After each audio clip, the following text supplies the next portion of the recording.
खबर है झारखंड के सीएम श्री हेमंत सोरेन ने कहा, आज झारखंड मंत्रालय से पलामू मेडिकल कॉलेज में नवनिर्मित वायरोलॉजी एवं कोविड-19 प्रयोगशाला का ऑनलाइन उद्घाटन किया।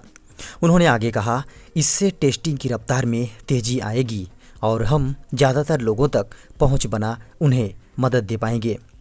दोस्तों, सीएम हेमंत सोरेन ने आगे कहा, सभी राज्यवासियों से मेरी अपील है, सरकारी नियमों का कड़ाई से पालन करें। उन्होंने उक्त बातें ट्विटर के माध्यम से कही। खबर है आईपीएस अधिकारी श्री आलोक जी के निधन पर स्वास्थ्य मंत्री श्री बन्ना गुप्ता ने कहा, आईपीएस अधिकारी श्री आलोक जी के निधन की सूचना मिली। पता चला कि वे पिछले 1 वर्ष से कैंसर से जूझ रहे थे। उन्होंने आगे कहा, पूर्व में जमशेदपुर में सिटी डीएसपी के रूप में पदस्थापित रह चुके हैं। ईश्वर दिवंगत आत्मा को शांति प्रदान करें और परिजनों को दुख सहने की शक्ति दें। खबर है सीएम हेमंत सोरेन और सांसद निशिकांत दुबे के बीच ट्विटर भिड़ंत। सीएम ने 48 घंटे में कार्रवाई की दी चेतावनी। दोस्तों, बेहद बड़ी खबर आ रही है। निशिकांत दुबे ने 2013 में महाराष्ट्र में दर्ज एक मामले का हवाला देते हुए वर्तमान में वहां के गृह मंत्री अनिल देशमुख को पत्र लिखा है। उन्होंने पत्र में लिखा है, महाराष्ट्र के गृह मंत्री अनिल देशमुख जी, मुंबई शहर में 2013 में झारखंड के तत्कालीन मुख्यमंत्री हेमंत सोरेन जी पर एक लड़की ने बलात्कार अपहरण के आरोप लगाए। सुप्रीम कोर्ट के आदेश के अनुसार समझौते से भी यह आरोप बंद नहीं हो सकता। आपको बता दें कि इस पर जवाब देते हुए मुख्यमंत्री श्री हेमंत सोरेन ने लिखा, माननीय सांसद निशिकांत दुबे जी ने मुझ पर कुछ आरोप लगाए हैं। माननीय सांसद जी, इसका जवाब आपको अगले 48 घंटे में कानूनी रूप से दिया जाएगा। उन्होंने आगे कहा, देश और राज्यवासियों को अपने आचरण के अनुरूप गुमराह करना बंद करें। खबर है झारखंड के शिक्षा मंत्री श्री जगन्नाथ महतो की सादगी ने मोहा सबका मन, नजर आए मशरूम ढूंढते हुए। दोस्तों, खबर आ रही है, झारखंड के शिक्षा मंत्री श्री जगन्नाथ महतो अपनी सादगी को लेकर हमेशा चर्चा में बने रहते हैं।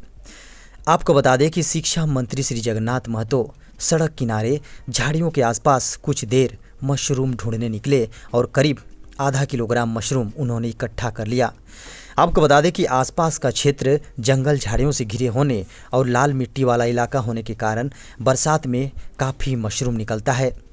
मंत्री महोदय को बचपन से ही मशरूम निकलने वाले इलाकों की पूरी जानकारी है।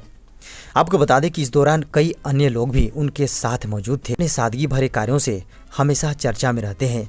कभी खेतों में ट्रैक्टर चलाते नजर आते हैं तो कभी बच्चों के संग बैठकर मध्याह्न भोजन खाते दिखते हैं।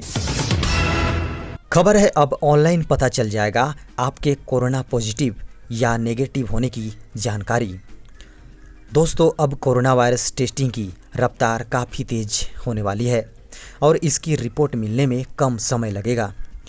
आपको बता दें कि रिपोर्ट के लिए कहीं और जाने की अब आवश्यकता आपको नहीं है। आपको बता दें कि स्वास्थ्य विभाग ने एक पोर्टल तैयार किया है जिसकी मदद से आप कोविड-19 के रिपोर्ट को ऑनलाइन ट्रैक कर सकेंगे। इसके लिए जांच कर घर में अपना सैंपल देना होगा। सैंपल देने के कुछ ही देर के बाद लोगों का SRF ID जनरेट कर दिया जाता है, जो मैसेज के माध्यम से लोगों को फ़ोन में ही मिल जाएगा। पोर्टल खोलते ही ट्रैक कोविड रिपोर्ट के ऑप्शन पर क्लिक करना होगा और आपको सारी रिपोर्ट मिल जाएगी। खबर है, कैबिनेट ने दी नई शिक्षा नीति को मंजूरी, बदला मानव संसाधन मंत्रालय का नाम। दोस्तों, बेहद बड़ी खबर आ रही है। केंद्रीय कैबिनेट ने बुधवार को एक बड़ा फैसला लेते हुए देश में नई शिक्षा नीति लागू कर दिया। आपको बता दें कि कैबिनेट की बैठक में केंद्रीय मानव संसाधन मंत्रालय का नाम बदलकर शिक्षा मंत्रालय करने को मंजूरी दे दी गई। जी हां, आपको बता दें कि प्रधानमंत्री मोदी की अगुवाई में हुई इस अहम बैठक में कई फैसले लिए। जी हां, लंबे समय से कयास लगाए जा रहे थे कि जल्द नई शिक्षा नीति को मंजूरी मिल जाएगी। इस नई शिक्षा नीति को लेकर उपलब्ध जानकारी के अनुसार, जी हां, इस नई शिक्षा नीति में रटने की बजाय कल्पनाशीलता पर ध्यान दिया जाएगा और बच्चों पर पड़ने वाले बोझ को कम किया जाएगा।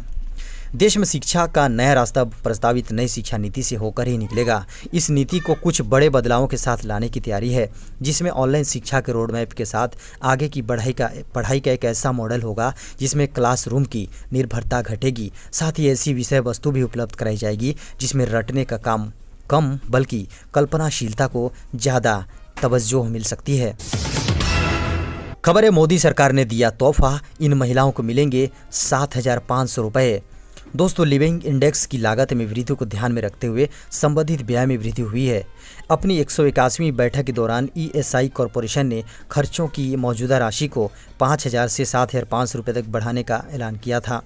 यह सुविधा गर्भवती महिलाओं को प्रदान की जाती है जो अपरिहार्य कारणों से ईएसआईसी औषधालयों अस्पतालों की प्रसूति सेवाओं का लाभ उठाने में असमर्थ हैं और अन्य अस्पतालों में इलाज कराती हैं। आपको बता दें कि श्रम मंत्रालय ने एक बयान में कहा था कि चालू वर्ष के लिए संशोधित अनुमान और अगले वर्ष के लिए बजट अनुमानों को ईएसआईसी की बैठक के दौरान अपनाया गया है और अनुमोदित किया गया है। अब इस प्रस्ताव पर जल्द ही अंतिम मोहर लग जाएगी। दरअसल श्रम और रोजगार मंत्रालय ने इस संबंध में एक ड्राफ्ट नोटिफिकेशन जारी किया है।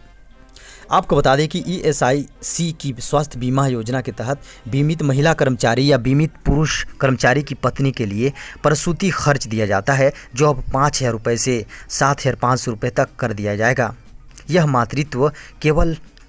मातृत्व सहायता केवल 2 बच्चों तक के लिए उपलब्ध कराई जाती है। खबर है, फ्लिपकार्ट ने शुरू की नई सर्विस, मात्र 90 मिनट में आपके घर तक पहुंचाएगा सामान। दोस्तों, फ्लिपकार्ट ने अपनी हाइपर लोकल सेवा फ्लिपकार्ट क्विक की शुरुआत करने की घोषणा की। आपको बता दें कि इस सेवा के तहत अब ग्राहकों को केवल 90 मिनट में डिलीवरी मिलेगी। इस सुविधा के तहत ग्राहकों को किराने का सामान, डेयरी, मांस उत्पादों, मोबाइल इलेक्ट्रॉनिक सामान, स्टेशनरी आइटम और होम एक्सेसरीज से अलग कैटेगरी में 2000 से अधिक उत्पाद 90 मिनट के अंदर उनके घर तक पहुंचाएगा। रिपोर्ट के मुताबिक ग्राहकों को इसके लिए 29 रुपये की अतिरिक्त पेमेंट करनी होगी। फ्लिपकार्ट के उपाध्यक्ष संदीप करवा ने कहा, फ्लिपकार्ट क्विक के साथ हमारी हाइपर लोकल क्षमता के साथ हमारे पास सिर्फ एक क्लिक में हमारे प्लेटफॉर्म पर पड़ोस के किराना स्टोर के पूरे नेटवर्क को एक साथ लाने की क्षमता है। खबर है, सरकार का बड़ा फैसला, अब बिना किसी परेशानी के ग्राहक को मिलेगा उसका अधिकार। दोस्तों, अब ग्राहकों के समय और पैसे दोनों की बचत हो सकती है। अब बिना चक्कर काटे ग्राहक को उसका हक मिल सकेगा। आपको बता दें कि ग्राहक विवाद निपटारे के लिए नए कंज्यूमर प्रोटेक्शन एक्ट में नया विकल्प दिया गया है। एनसीडीआरसी ने मध्यस्थता के नियम जारी किए हैं। एनसीडीआरसी यानी national consumer dispute resolution court इसके साथ। खबर है, सस्ती हो सकती है गाड़ी खरीदना, आ रही ऑटो सेक्टर से जुड़ी बड़ी खबर। दोस्तों, कोरोना वायरस की वजह से भारतीय ऑटो इंडस्ट्री में कई तरह की समस्याएं आ गई हैं। आपको बता दें कि इनका हल निकालने के लिए सरकार एक प्रस्ताव पर काम कर रही है, जिससे ऑटो सेक्टर में डिमांड बढ़ जाएगी। इससे ग्राहक सस्ती कीमत पर अपना पसंदीदा वाहन खरीद सकेंगे। आपको बता दें कि भारी उद्योग मंत्रालय ने एक प्रस्ताव तैयार करके मंत्रियों के समूह के पास चर्चा करने के लिए भेज दिया है। जी हां, आपको बता दें कि जीएसटी, सीईएसएस और रोड टैक्स में राहत की संभावना है। इनमें कमी होने से वाहन की कीमत में भी कमी हो जाएगी, जिसके बाद ज़्यादा से ज़्यादा लोग इनको खरीद सकेंगे। इस पॉलिसी की घोषणा के बाद घरेलू वाहन उद्योग को काफ़ी फायदा होगा। इसके अलावा सरकार इस उद्योग की वाहन क्षमता को भी बढ़ाना चाहती है। खबर है, महंगाई की मार, आलू टमाटर के दामों में इजाफा। दोस्तों, देश में अब आलू की कीमतें भी आसमान छूने लगा है। लोगों को पिछले साल रुलाने वाला प्याज इस साल सस्ता है, लेकिन टमाटर महंगा होकर लोगों को रुला रहा है। आलू जहां 50 रुपये किलो तक पहुंच गया है, तो वहीं कई जगहों पर टमाटर 80 रुपये किलो बिक रहा है।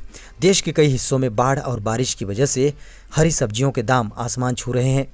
उपभोक्ता मंत्रालय की वेबसाइट में दिए गए आंकड़ों के अनुसार आलू की कीमत 20 से 50 रुपये के बीच रही। वहीं प्याज 20 से 40 रुपये और टमाटर 50 रुपये से लेकर 80 रुपये किलो तक बिका। खुदरा बाजार में अगर इन जरूरी सब्जियों के मॉडल मूल्य की बात करें तो आलू 30 रुपये किलो और प्याज 20 रुपये, साथ ही टमाटर 50 रुपये किलो है।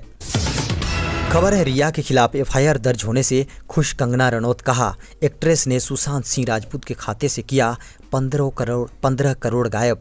दोस्तों, बॉलीवुड एक्टर सुशांत सिंह राजपूत की मौत मामले ने दिवंगत अभिनेता के पिता ने अभिनेत्री रिया चक्रवर्ती और उनके परिवार के सदस्यों सहित 6 अन्य के खिलाफ एफआईआर दर्ज कराई है। दिवंगत अभिनेता के पिता के सिंह ने पटना शहर के राजीव नगर थाना में भारतीय दंड वी की धारा 306, 341, 342, 380, 406 और 420 के तहत उक्त एफआईआर दर्ज कराई है। आपको बता दें कि सुशांत सिंह राजपूत के पिता द्वारा उठाए गए इस कदम से कंगना रनौत बेहद खुश नजर आई। कंगना रनौत ने रिया चक्रवर्ती समेत महेश भट्ट और मुंबई पुलिस की भूमिका पर सवाल खड़े किए हैं।